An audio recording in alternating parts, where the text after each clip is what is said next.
எல்லாருக்கும் வணக்கம். இன்னைக்கு நாம ஒரு சமையல் குறிப்பை பத்தி மட்டும் பேச போறதில்ல. ஒரு ஊரோட கதை, அந்த ஊருக்கே அடையாளமா இருக்கிற ஒரு டிஷ்ஷோட கதைய பத்தி பார்க்க போறோம். அதுதான் ஆம்பூர் பிரியாணி. வாங்க இந்த டேஸ்டான பயணத்தை நாம ஒண்ணா ஆரம்பிக்கலாம்.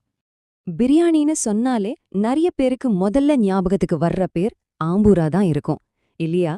தமிழ்நாட்டுல எத்தனையோ ஊர்ல பிரியாணி செஞ்சாலும் ஆம்பூர் பிரியாணிக்குன்னு ஒரு தனி இடம், ஒரு தனி மனம், ஒரு தனி சுவை இருக்கு. அது எப்படி எப்படி ஒரு உணவு ஒரு ஊரோட அடையாளமாவே மாறுச்சு?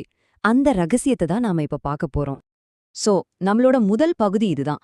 இந்த ஆம்பூர் பிரியாணியோட கதை ரொம்ப பழசுங்க. ஆற்காடு நவாப்புகளோட காலத்துல இருந்தே இந்த சுவை தொடர்ந்துட்டு வருது. அதனால தான் இது வெறும் ஒரு டிஷ் கிடையாது. இது அந்த ஊரோட கலாச்சாரம், அவங்களோட அடையாளம். தலைமுறை தலைமுறையா ஒரு புதையல் மாதிரி இந்த சுவையை அவங்க பாதுகாத்துட்டு வராங்க. சரி, ஒரு டிஷ்ஷோட சுவைக்கு இதயம் எது? அதுல சேர்க்கிற பொருள் தானே? ஆம்பூர் பிரியாணியோட அந்த தனித்துவமான சுவைக்கு பின்னாடி இருக்கிற ரகசியமே அதுக்கு பயன்படுத்துற பொருட்களை ரொம்ப சரியா தேர்ந்தெடுக்கிறதுல தான் இருக்கு. அது என்னென்ன பொருட்கள்னு பார்க்கலாமா? இங்க பாருங்க, இதுதான் ஆம்பூர் பிரியாணியோட 4 முக்கியமான தூண்கள். முதல்ல அந்த ஜீரக சம்பா அரிசி. பாசுமதி மாதிரி நீளமா இல்லாம சின்னதா உருண்டையா இருக்கும். ஆனா அதோட மனம், அப்பா, அதுதான் இந்த பிரியாணியோட முதல் அடையாளம். அடுத்தது ஃப்ரெஷ்ஷான சிக்கன், அப்புறம் நல்லா வதக்குன வெங்காயம். இதுதான் அந்த பிரியாணிக்கு அடிப்படையான சுவைய கொடுக்குது. அப்புறம் காரத்துக்கு பச்சை மிளகா, மணத்துக்கு புதினா.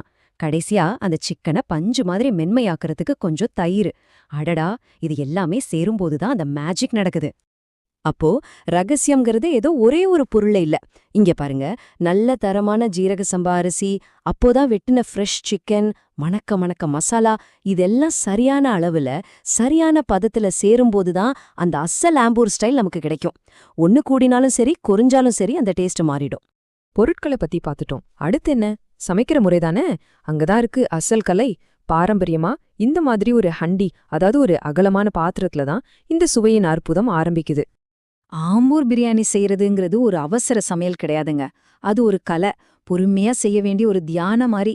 மெதுவான தீயில ஒவ்வொரு படியா நிதானமா செய்யணும். அப்பதான் ஒவ்வொரு பொருளோட சாறு இறங்கி எல்லாம் ஒன்னா கலந்து ஒரு முழுமையான சுவையை கொடுக்கும்.